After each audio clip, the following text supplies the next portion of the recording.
said you'd be there for me in times of trouble when I need you when I'm down. And likewise, you need friendship. It's from us popular, but isolated things have been changing. You have goals to achieve. Alors l'Éden, c'est le centre culturel régional de Charleroi, donc on y fait beaucoup de choses. On a une grosse programmation musicale, théâtrale, beaucoup d'activités pour le jeune public aussi, à la fois des spectacles et des ateliers. Et puis toute une série de nouvelles propositions, des soirées slam, des soirées comptées, des rencontres débats, beaucoup de stages, enfin une activité vraiment pluridisciplinaire.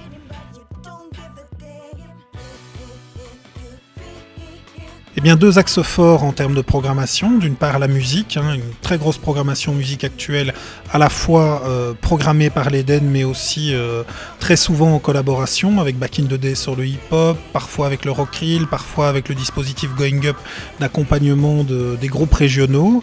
La fête de la musique aussi, beaucoup d'activités pour les enfants, une très très grosse programmation avec un festival qu'on va vraiment essayer de monter en puissance année après année, qui est le festival La Chasse aux Étoiles à la période de Noël, qui se passe à la fois à l'Éden, mais qui se passe aussi sur toutes les communes de l'arrondissement de Charleroi, avec beaucoup d'activités dans les bibliothèques.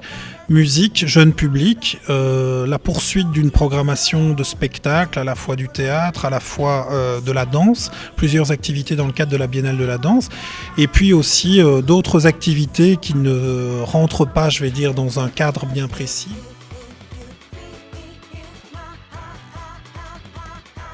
Une programmation complète, je vais dire, elle tient un équilibre, elle fait l'équilibre entre une programmation international, national, le meilleur de la communauté française en musique, en théâtre, et puis un focus sur la scène locale. Ici, très vite, ne serait-ce que pour le réaménagement de la brasserie, on a travaillé avec un architecte et un designer, deux artistes de Charleroi, Georges Smelis et Patrick Évrard. Il y aura une fresque à la rentrée, qui va être faite cet été, signée par El Niño 76 dans le couloir des toilettes, et puis une volonté d'ouvrir beaucoup plus la brasserie à des concerts pour des groupes locaux. Cette semaine, on a eu Exoda Rap, on a eu Mr Muffin, on a eu Tom C avec le centre culturel de Fleurus.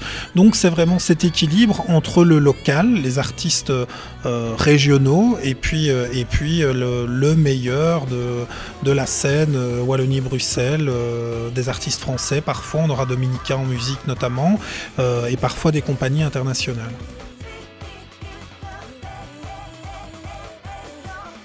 Alors d'une part, on n'a pas un public, on a plutôt des publics au pluriel, et les publics d'un centre culturel, c'est pas uniquement que les spectateurs. On a toute une série de missions, des missions d'information régionale, des missions d'accompagnement des initiatives régionales. C'est quelque chose qui nous tient très fort à cœur, d'accompagner cette émergence culturelle.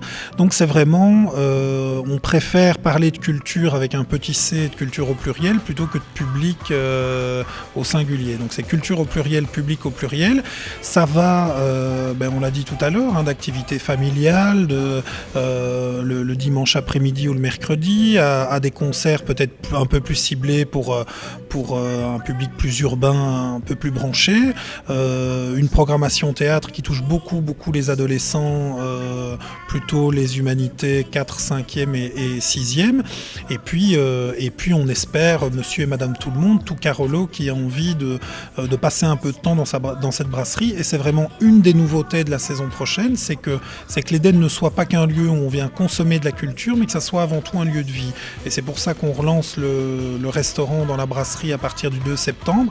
Et l'Éden, ça doit être aussi un lieu où on n'hésite pas à franchir la porte, où on peut venir se poser quelques minutes, boire un café, profiter de la connexion Wi-Fi gratuite, lire la presse, discuter, simplement se rencontrer. Et c'est surtout ça, la nouveauté, le changement du projet de l'Éden, c'est plutôt un lieu de vie qu'une programmation musicale ou théâtrale.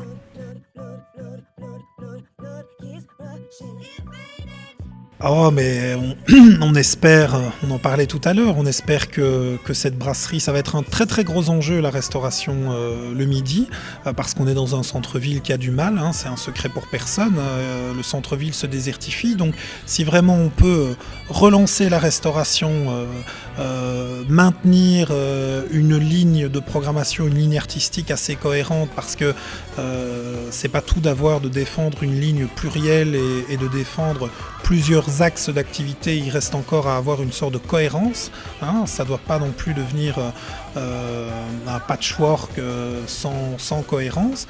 Donc c'est à la fois de maintenir cette ligne, de relancer cette brasserie, et puis que l'Eden soit vraiment un lieu qui soit ouvert aux nouvelles initiatives, ouvert aux nouvelles propositions. L'Eden, ça doit être l'endroit où tout est possible. En tout cas, on aimerait que ça le soit.